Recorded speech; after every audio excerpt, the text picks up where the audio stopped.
Hello. Welcome to the power of peer support for siblings of people with disabilities. My name is Kelly Spina, and I am the Senior Coordinator of Operations for Adult Day Programs here at Adapt Community Network. A couple of housekeeping rules. Please put any questions for the presenters in the Q&A. To ask a question, simply click on the Q&A icon towards the bottom of your screen. Type your question and hit send. The chat box will only be used to post information pertaining to Adapt Community Network and this webinar. Information about how to access translations will be available in the chat. Please make sure your questions are general in nature, as this webinar will give general information only and will not address specific cases.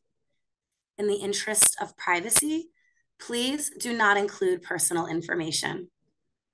If you're having technical difficulties, there will be answers to common questions in the chat section. This is being recorded, and you can watch it again online here at adaptcommunitynetwork.org. Be sure to follow us on social media at Adapt We Change. It is my pleasure to welcome you to today's session featuring Linda Monteroso Hurtado. Linda lives in Las Vegas, Nevada, but was born and raised in the Bronx, New York. She has a brother, Steve, with intellectual and developmental disabilities, who lives in the Bronx. And despite the distance, Linda's very involved in Steve's care and is committed to finding a way for people with IDD and their families to live full lives. Linda serves as the chair of the board of directors for the Sibling Leadership Network and is a community advocate committee member for the Nevada Center for Excellence in Disabilities at the University of Nevada at Reno. Linda is a clinical research director by training and is currently working on her doctorate in health sciences, focusing on the important impact that support has on caregivers of those with developmental disabilities and their health. She holds degrees from New York University and George Washington University. Please join me in welcoming Linda Monteroso. Hello, thank you very much for the warm introduction, Kelly. It is my pleasure to speak to you today about the power of sibling support of people with disabilities. As mentioned, my name is Linda Monteroso Hurtado.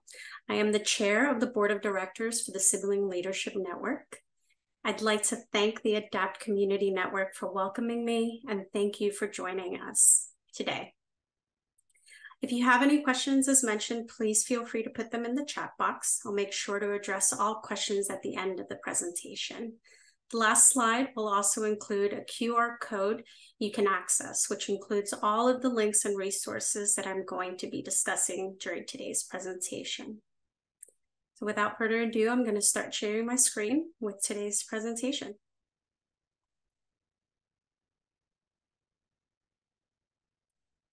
So I'd like to introduce you all to my brother, Steve. My brother and I are 5 years apart, and I am one of his biggest cheerleaders and biggest supporters. Steve and I may be 5 years apart, and we may live on opposite sides of the United States. As mentioned, I do live in Las Vegas, and Steve lives in the Bronx, but we FaceTime every night. And for me, being a sibling has influenced a lot of my day-to-day. So much so that I decided to focus on sibling well-being for my doctorate. Throughout the years, I've realized how important it is to help other siblings navigate the disability world. This led to me being the current chair of the board of the Sibling Leadership Network. The Sibling Leadership Network, also known as the SLN, is a national nonprofit whose mission is to provide siblings of individuals with disability the information, support, and tools to advocate with their brothers and sisters and to promote the issues important to them and their entire families. The SLN provides information and peer support to siblings of people with disabilities across the lifespan. The SLN is welcoming to siblings of people with disabilities of all types. Most of our members are siblings of people with intellectual and developmental disability. The SLN is primarily a volunteer organization, and we have a dedicated group from across the country helping to build and grow the network. We provide services like monthly virtual meetups, a sibling mentoring program, seminars, and a monthly podcast, just to name a few. And you don't have to be a sibling to be involved. Sibling supporters are an important part of our network. This includes anyone who supports siblings, including parents, sibling-in-laws, other family members, self-advocates, professionals, friends, and colleagues of SIBs. Our network also welcomes siblings of people with disabilities who have passed away. We believe once a sibling, always a sibling. Currently, the SLN has 27 chapters in different states, including a New York chapter, and I'll share more information on them later in the presentation. Our hope is that we will have a sibling chapter in every single state of the United States, and we're working towards that vision. Today, we're going to talk about sibling support, from young siblings to adult siblings. And we'll start by discussing why it's important to the sibling experience. While the relationship changes over time, siblings often have the longest relationship of their lives with their siblings. Many of us will be there for each other 20 years plus, more so than our parents. The peer nature of the sibling relationship uniquely positions us to support each other, to lead self-determined lives. Yet the sibling experience is often overlooked and sometimes even forgotten. Traditional service and support structures typically focus on the roles that parents play in the lives of their children with disabilities, while less attention has been given to the role that siblings play. Each sibling within a family can have a very different perspective and a very different perception, making their experience unique. Yet there are some similarities within those differences. It's important to acknowledge that the majority of people with intellectual and developmental disabilities, or IDD, live with their families. And while family caregivers are getting older, people with disabilities are living longer. There are many aging caregivers, and parents age and are less able to support their adult children with disabilities. And this is why the sibling involvement becomes necessary. And it's why we're focusing on the relationship of the siblings today. So let's start with childhood. Because siblings are often the first and most intense peer relationships that children encounter, they learn many social skills from their sibling interactions, such as sharing, collaborating, resolving differences, and compromising. Our siblings help prepare us for the world in many ways as we learn how to fight and make up, how to confide in and comfort one another.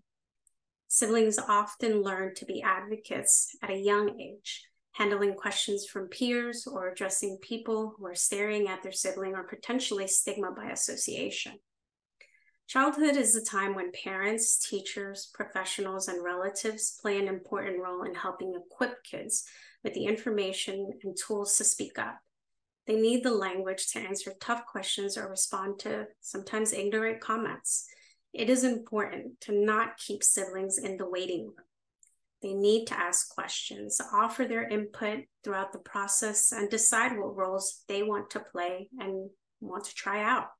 And this can be in school, at the doctor, etc., because their perspective can really be useful, and their involvement helps to stop the feelings of resentment from forming later down when you become an adult. Siblings often crave developmental appropriate information about their siblings' disability and or condition. And parents often assume that siblings know the answer to these questions, but they may not. Some questions may include, what's the name of their sibling's health condition or disability? How does it affect their sibling?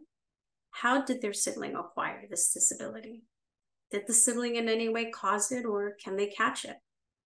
Lastly, siblings often really want time alone with their parents. This can be hard to schedule, but can be crucial to meeting the needs of a sibling of a child with a disability. The following are some recommended resources for young siblings, including a list of recommended books. A lot of great resources for younger siblings can be found at the Sibling Support Project website. The sibling shops were created by Don Meyer. They are gatherings for siblings to obtain peer support and education within a recreational context. Sibling shops mix in genuine fun activities, messy crafts, silly games, sometimes even delicious food now that we've moved away from the virtual components. And it really provides a space to talk about and share what it's like to be a sibling. They can vent some typical sibling frustrations, learn about different disabilities, share strategies, learn how to deal with bullies or how to handle situations when their friends come over to play. If you are interested in becoming a sibling shop facilitator, you can find more information on their website. And as I mentioned, all of these website informations and links and resources will be provided with a QR code at the end of the presentation for you to easily access. Sibling relationships continue to evolve from childhood through adolescence. Of course, adolescence is a time of change that can also alter the sibling relationship. Individuals are going through physical and emotional changes, as well as developing their own identity, separate from their family and expanding their social networks. At school, teens can become very concerned about fitting in, and this can be a time when they become aware of their sibling differences. It's important to validate and normalize for teen siblings that a range of emotions is acceptable. It's a time that they may feel a lot of divergent and conflicting emotions. When I think back, I felt lots of emotions as a teenager, and I was the older sibling of someone who really required a lot of attention from my parents. I had to become a caregiver at an early age to help my parents, but I've learned to navigate those feelings because my parents and I were very vocal and speaking very early on in the process. And research shows that regardless of how large the family is, most of the older siblings, sisters, in fact, take on the greatest caregiving duties for their brother or sister with disabilities. We can really see this develop in the teen years. There might be an older sister that babysits a lot, and while this is great, sometimes it can be difficult for siblings to be asked to step into the roles of parent. In addition to needs, there are some opportunities. Siblings may provide each other with companionship and emotional support as friends. Siblings can serve as a guide in navigating social situations, such as at school. For siblings that may attend the same school as their brother and sister of disabilities, they can also have some important insight from a peer level perspective about anything that can be helpful from parents and teachers because they're in the same school setting. Also, siblings can be invited to be a part of IEP meetings and contribute their knowledge and insight. What better feedback than those from siblings that spend so much time with each other?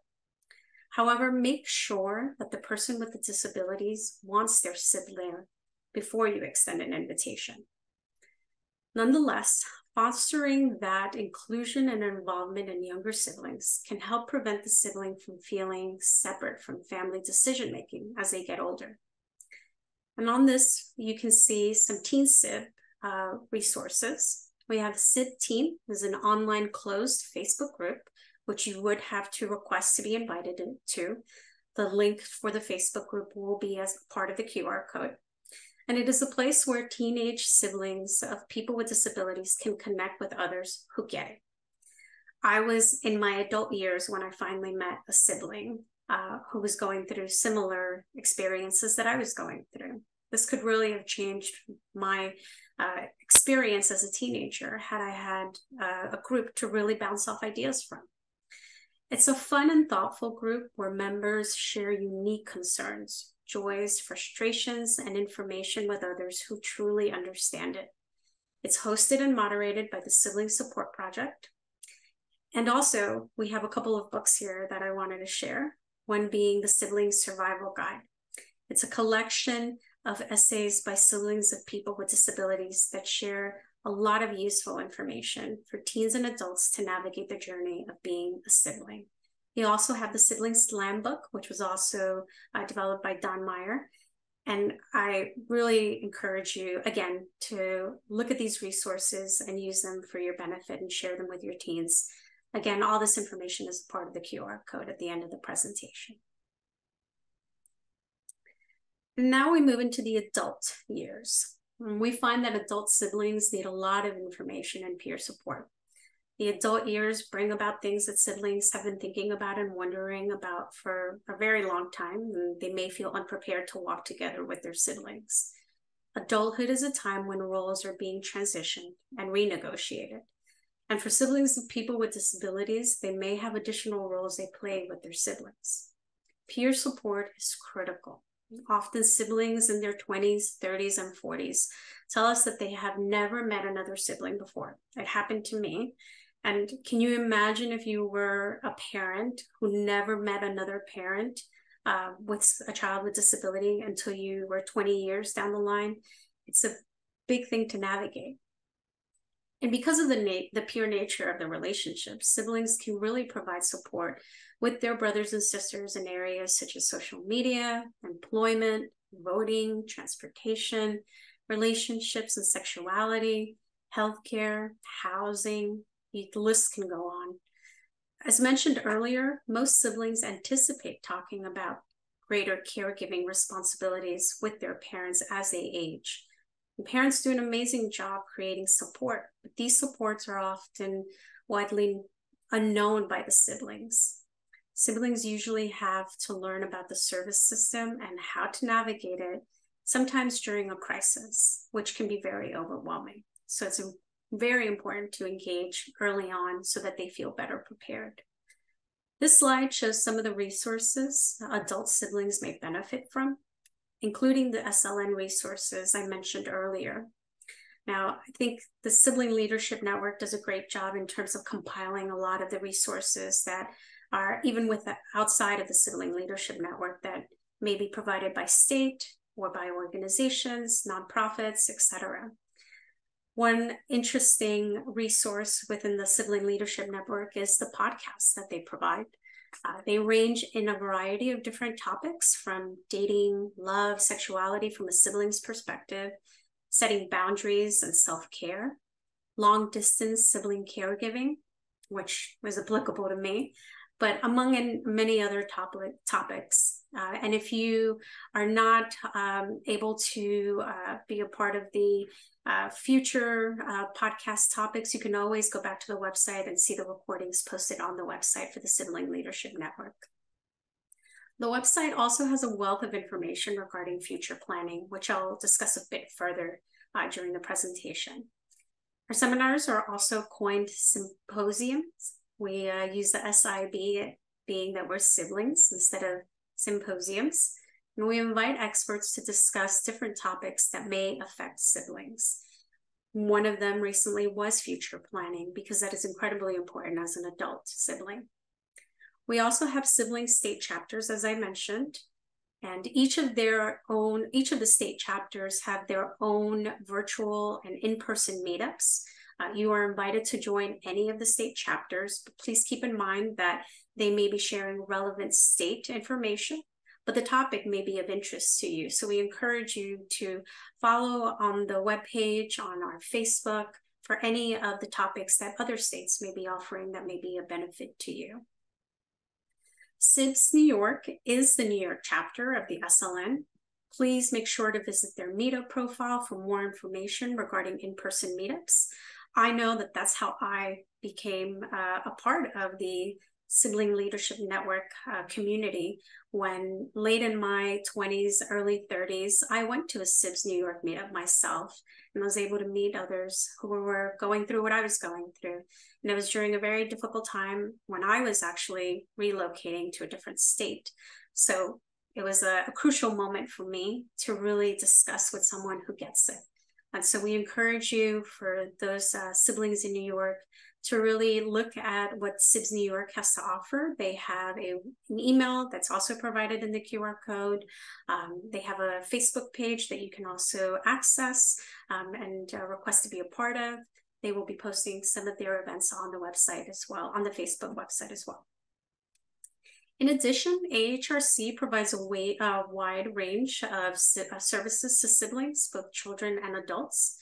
And lastly, SibNet on Facebook serves as an interactive, close community for adult siblings to connect with each other for information and peer support. Siblings can be added to the Facebook group as well. We have a book here listed for adults that's called Thicker Than Water by Don Meyer. And again, we encourage you to look at the resources that are on the Sibling Leadership Network along with the book. But really what I've found in my years really being connected to the Sibling Leadership Network as an adult is really the interactions that you have with siblings, be it on a virtual component or in person, where you really get an opportunity to share your insights, to share experiences, whether positive or negative. It is a safe space for you to be able to do so for your own well-being. So something that I was alluding to earlier, and I'd like to discuss a little bit more, is really the steep learning curve when siblings take on a greater caregiving role. And often this coincides with a time when their family is in crisis, which makes things much harder. Siblings need to be prepared sooner. Siblings need information, and we need to start by being a part of future planning conversations sooner, and to be engaged in the process to the extent that we want to be. Our brains are less able to hold on to or process information when we're dealing with something emotionally difficult, regardless of the topic. And this leads to information gaps that have pretty big consequences. Many people are familiar with the term, at least within the sibling community, the sandwich generation. But siblings of people with disabilities are often referred to as the club sandwich generation. Siblings have multiple caregiving responsibilities that they often juggle. They provide caregiving support to their aging parents, their own children, as well as that extra layer of their brothers and sisters with disabilities. The ultimate club sandwich occurs when siblings become the next generation of caregivers, when parents are no longer able to fill this role. And this can be overwhelming and too big to take a bite at, as you can see in the photo. As siblings become more involved in the care of their brother and sister with a disability, their own support needs will likely increase. Therefore, it's important and it's critical to understand what support siblings need from their viewpoint. Also, siblings get the support they need. Their brothers and sisters will have a better outcome. As I mentioned earlier, one of the main focuses that we have in the Sibling Leadership Network, we have a variety of different resources and a variety of different topics that we discuss throughout the lifespan of a sibling. But future planning tends to be one of the topics most siblings have questions about. It's something that can really help. And it's important to mention that people are often reluctant to start talking about this topic because it requires them to acknowledge their own mortality.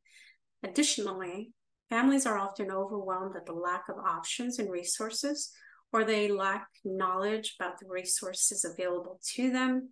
And many parents talk about how they don't want to burden their own children with thoughts of the future. But most siblings are thinking about it and possibly worrying about it. So having that open dialogue, conversation might be beneficial for not only siblings, but for parents and their ease in terms of what's going to happen to my child.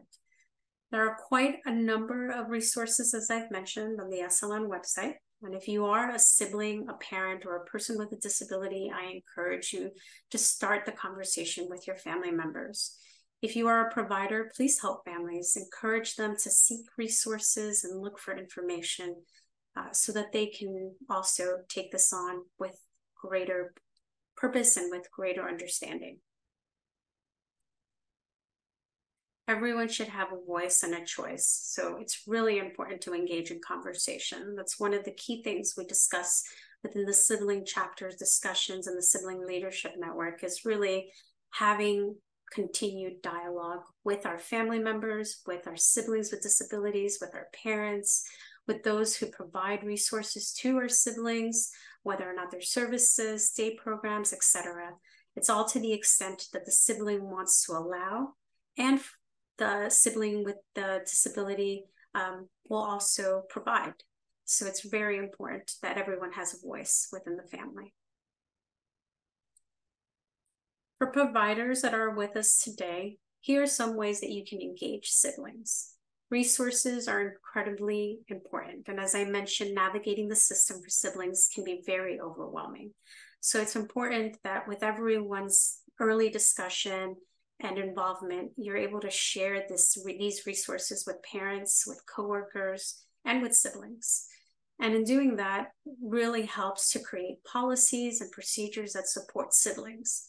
Our Sibling Leadership Network has a group that focuses on policy and advocacy. So they're continuously reaching out to different groups, nonprofits, services throughout the states to really compile as much information about the policies that affect each of our siblings in our respective states. And so it's really important as providers that you continue to communicate with siblings and share that information so that we are able to provide input in terms of what is working and what is not working.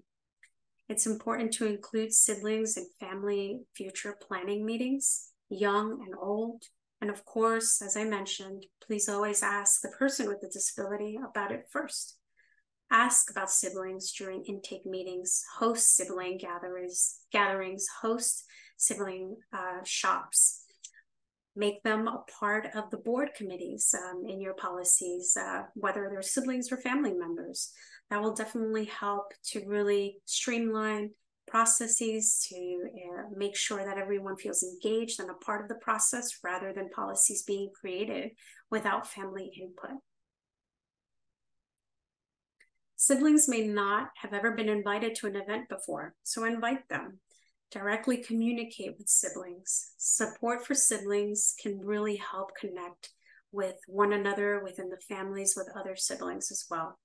So we encourage you to ask the person with a disability how they would like their sibling to be involved in the process. And lastly, don't expect siblings to just be like parents. Sometimes we are forced into those situations, but really with early communication and being able to navigate the system, engaging can really help to set expectations for everyone involved. I know my sibling doesn't want another parent, even though sometimes he may think I'm the third parent in the family, but we really want to ensure that siblings have the relationships they want with one another. And parents are awesome, but siblings can't just be replacement parents. Peer support and access to resources creates more time and space for us to be just siblings to one another and to really nurture the part of our relationship that's most important. So lastly, I just really want everyone to take a moment to scan the QR code. The QR code will be able to provide you with all of the links and the resources that I've discussed today. It really gives you a deep dive in terms of the topics that I discussed. With the Sibling Leadership Network page, you'll be able to get the access to the podcasts, to the webinars that we have, the symposiums, all of the resources for future plannings, etc. We have our email here, and my email is actually here. Please feel free to email me if you have any specific questions, if there's maybe connections I can create with you for SIBS New York or any other relevant groups. I'm happy to help in anything I can. You can connect to our email listserv as well. You'll find that on the QR code and in the webpage. You can sign up for the website. We have weekly emails about issues and topics that are important to our siblings. We have a LinkedIn page, a Facebook page, an Instagram page, and now that Twitter's shifted, I think we still have whatever Twitter's nowadays called, but we really encourage you to engage in the social media platforms, to share those resources, to highlight the state chapters as well. Again, as I mentioned, even if you are not a part of that state, they may be discussing a topic relevant to your specific needs. So really encourage everyone to ask questions and to really grow within the sibling connections. And with that, I'd like to just end my presentation and really thank you for your time. Do we have any questions?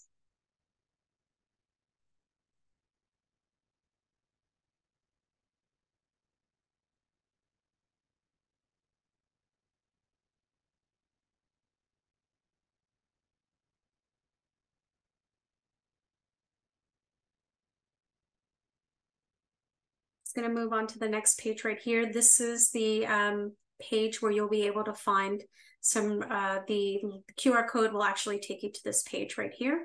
And if you just click the links from the Adapt Virtual Families Connect Summit, you'll be able to get everything that I've previously discussed.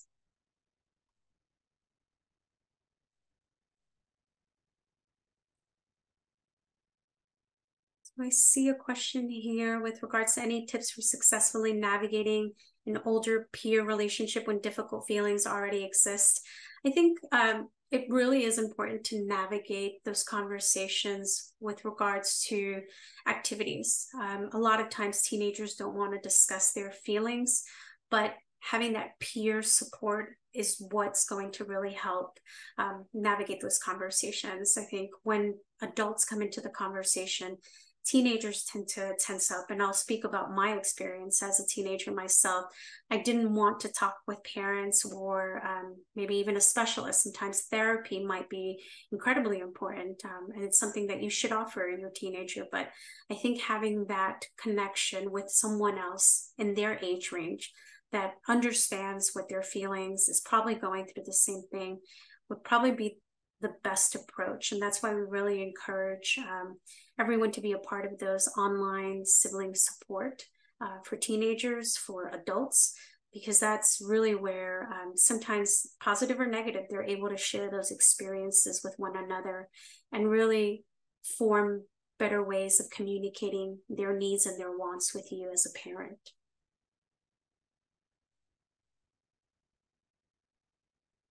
So I know there's a question with regards to support, guidance, and anything in Spanish. Most of our websites are all in English, but I am happy to also provide additional information in Spanish if you'd like to email me. And I'm just going to go back to the last page. If you just give me one quick second so that you have my email. Be able to send you any relevant information in Spanish. Some of our things are translated and may be able to help the Spanish-speaking community. So I speak Spanish, so you're more than welcome also to email me, and happy to answer and send any support that I can. We have another question here. Oh, sorry, Kelly, are you? No, please take the question. Great. So do you know any activities we can do with both disabled and normal children? Yes, actually some of the SIV shops do have instances where they're inviting not only siblings with disabilities or siblings, atypical siblings, but both to do events together, to do any of the crafts together. When I was a sibling in New York and I met with Siblings New York, I was able to bring my sibling to a meetup so that he was able to meet other siblings as well. And it was a great opportunity for all of us to engage in a very informal setting. So there are those, I encourage you to look at those SIB shops within the Sibling Support Project. They have a lot of information there as well. I know that AHRC provides some SIB shops as well, and those are located in Manhattan. So please encourage you to go to the webpage to see what current events they may have or any future events that they have. But these are some of the activities that invite both siblings to come and participate to better navigate their conversations and just their interactions.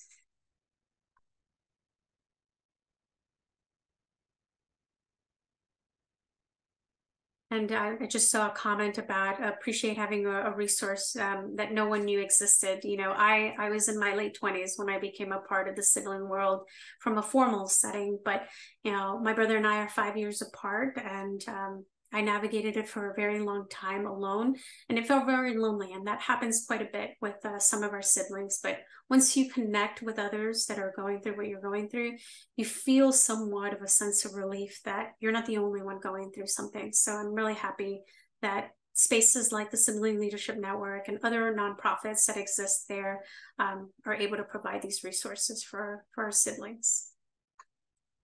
We have a question of, are there any presentations that are forthcoming that siblings can listen to? From an ADAPT perspective, I'm not sure, but from a sibling leadership perspective, again, I encourage you to go to the website. We update that very frequently. The Facebook page will also have a lot of events that are happening, even just some informal meetups that the state chapters will have. The podcasts will also be a great source of information so that they can listen into some important topics as well. And the website is the siblingleadership.org, and the QR code is there. So if you go to the siblingleadership.org webpage, you'll be able to get everything that I've discussed today. So, great. I think that those are all questions that I see on my end. Are there any additional questions that I missed? I think we might just be pulling some additional questions. Sure.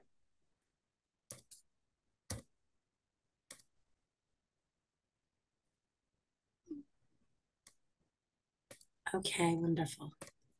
Just give us a second.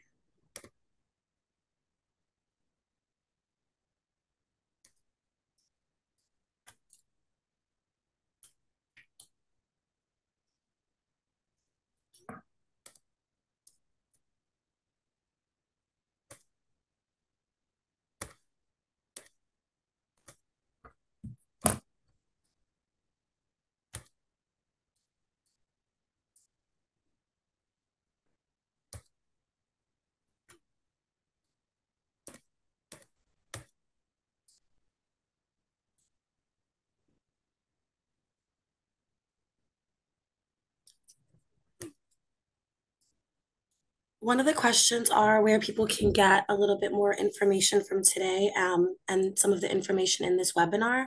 I want to just remind everyone that all the wonderful information that Linda has shared with us today is recorded. And so you can go back and use this as a resource and look into some of the key points that she has mentioned. That will be available to everyone at adaptcommunitynetwork.org. Again, that's adaptcommunitynetwork.org. You'll also be able to get more information about today's session and Adapt if you follow us on our social media, which is at Adapt We Change. Okay, wonderful. We're just getting another question in. Is there any advice on activities that both neurotypical and disabled children can participate in, Linda? So I mentioned that earlier that some of the SIB shops actually have events that host both siblings, and that's incredibly important. Even from an adult perspective, sometimes those in-person meetups that SIBS New York will encourage you to bring your siblings so that they are able to meet another sibling. My experience growing up with my brother, Steve, was that outside of the day program, he didn't have any friends or anyone to really connect with. So he was always surrounded by adults, myself, my parents, and that still tends to be the case sometimes. But really being a part of these organizations or even just informally going to these meetups can really help not only the sibling with a disability or the sibling that's the caregiver or vice versa, but the SIB shops really does have some great things for you to do together that are in a much more structured environment so that they're able to communicate with one another. Informally, I always did, some activities that my brother felt comfortable doing. For us, it was always important. We would take a Saturday afternoon to ourselves to go see a movie together, or to go bowling. My brother loves to go bowling, and do things that really were of interest to him so that I can learn a little bit more about his needs and his wants, and really where he felt comfortable with me being a part of it. And for siblings that tend to be a little shy, that can be very difficult as well, going into a larger setting. So maybe starting just with interactions with just the two of you and then branching out a bit more to those SIB shops or those meetups can be very helpful. I have another question for you. Would you be able to please clarify on effective strategies in supporting people with disabilities in terms of communication? So I think one of the things that we find very effective as a sibling is really to touch base with those people that are providing services for our siblings with disabilities. Now, one thing that we often find is that our siblings may be sharing one thing with us, but can be very different when they're around a community of their peers. And so from a communication standpoint, it's nice to know the overall kind of picture, right, for our siblings. So For myself as a sibling, effective communication for my brother has always been working with his day program coordinators, with people that are providing services for him, be it his therapists.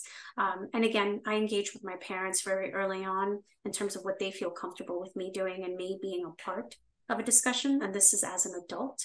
When I was younger, as a teenager, it was a little bit much more difficult to know what my brother wanted. And again, my brother has speech that is a bit more difficult for him. So we would really just do more strategies focused on activities so that I would feel comfortable with him and he would feel comfortable with me in whatever way he felt open enough to share. That was always a strategy that helped. And that's where I started doing movies or doing bowling, because sometimes when we come into the picture as siblings, they may think of us, as I mentioned, as a third parent, so they may not want to communicate with us.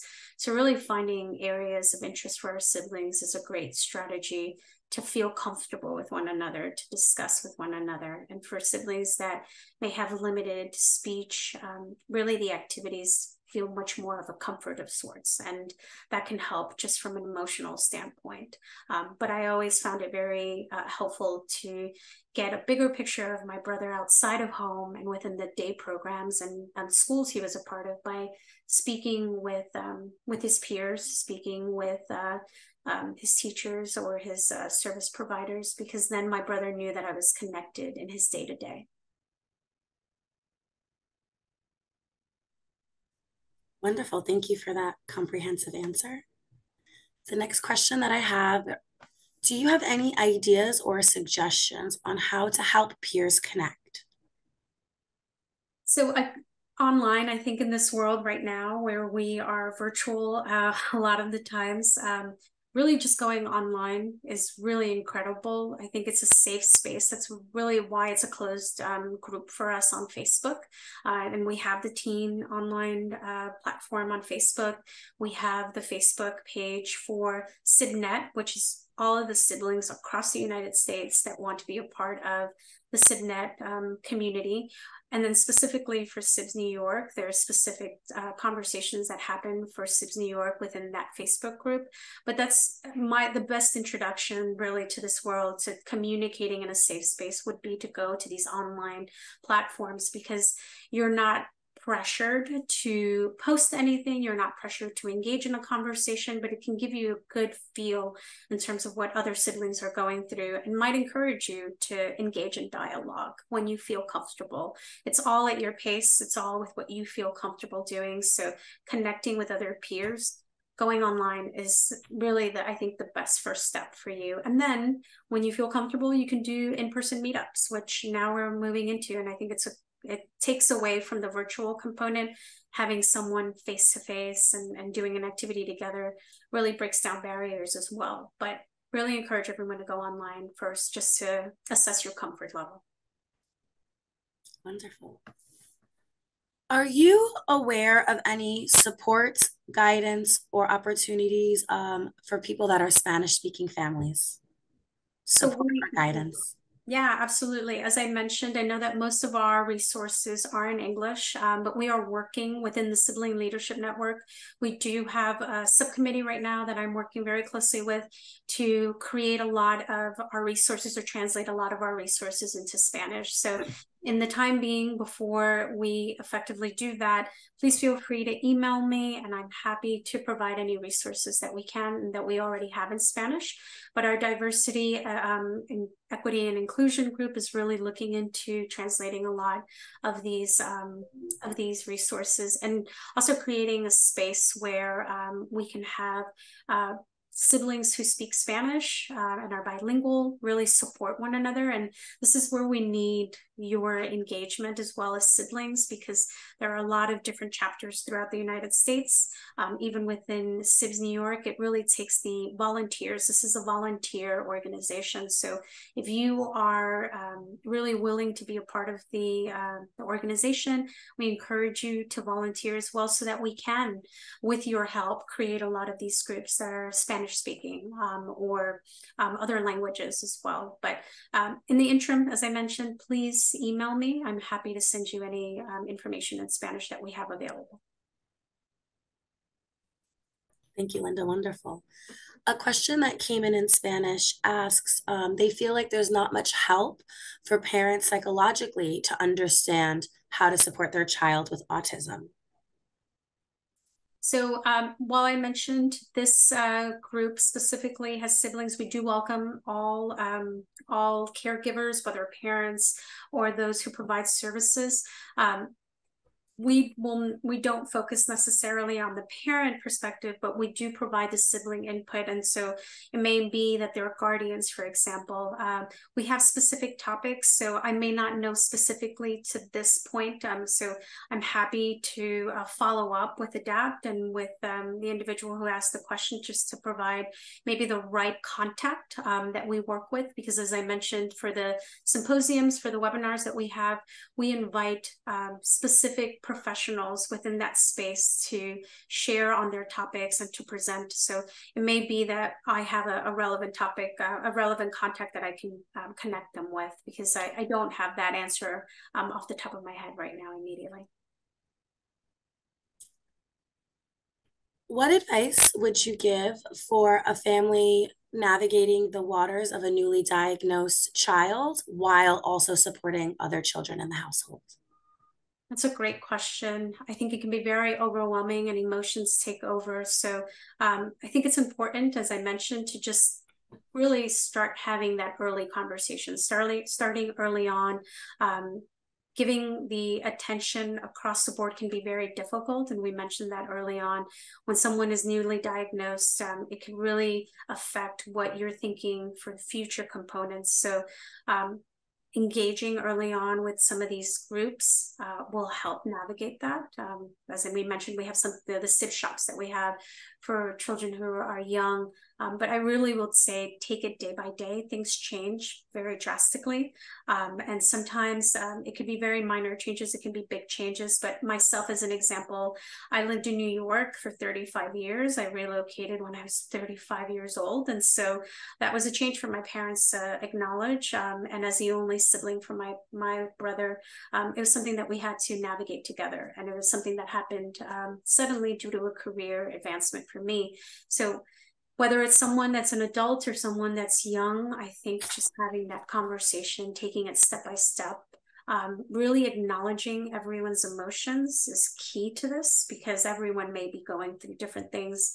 From a parent perspective, you want what's best for your child, for all of your children. And from a sibling perspective, it's what's going to happen next, and what does this mean for me? And so really addressing those questions with the help of these resources, because you can't do it alone, is key, I would say.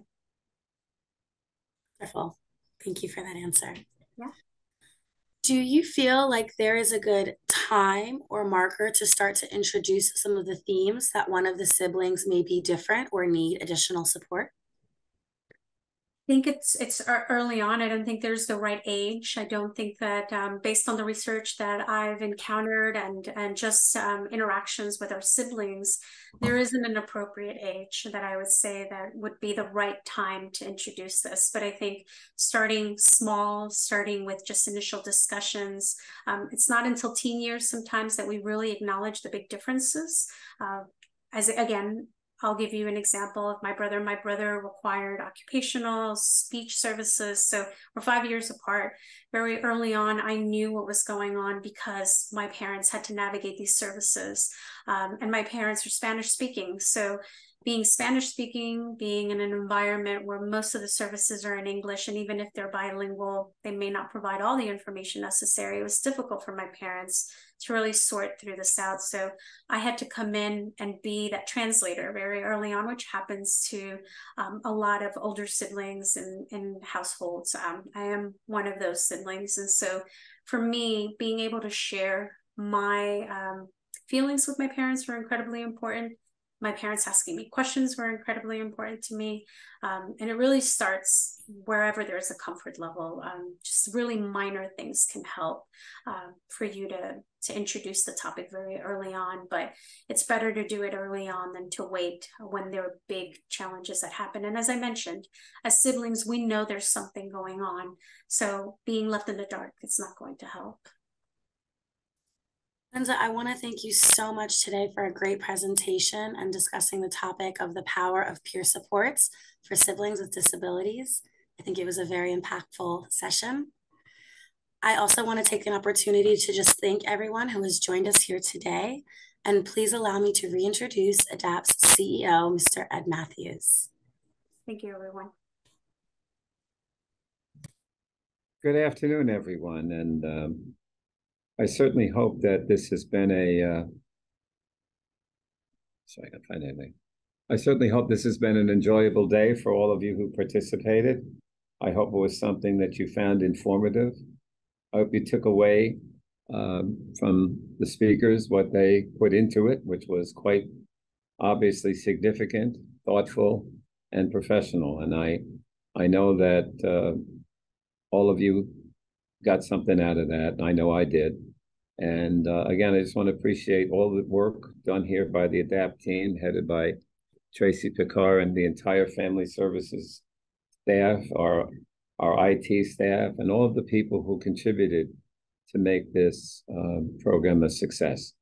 I hope that we'll see you again next year as we move forward with this, and keep in touch with us as you have questions and other things that we can do to help you along life's journey with yourselves, your loved ones, and anything we or the other agencies. There's so many of us who can provide services, supports, information, and enlightenment as you move along life's journey. So those are the things that I hope you took away. And it is our pleasure always to do all of what we can to help the people of the city of New York and beyond navigate the service system from birth through older care. So again, thanks so much again. And again, thanks to all the folks who contributed, all of our speakers, all of our technicians, all of the people who put so much into it. I know that I'm not only am I appreciated, but we all are. Thank you very much. Thank you so much, Ed. Please join us now for an open Q&A panel featuring staff from ADAPT Community Network.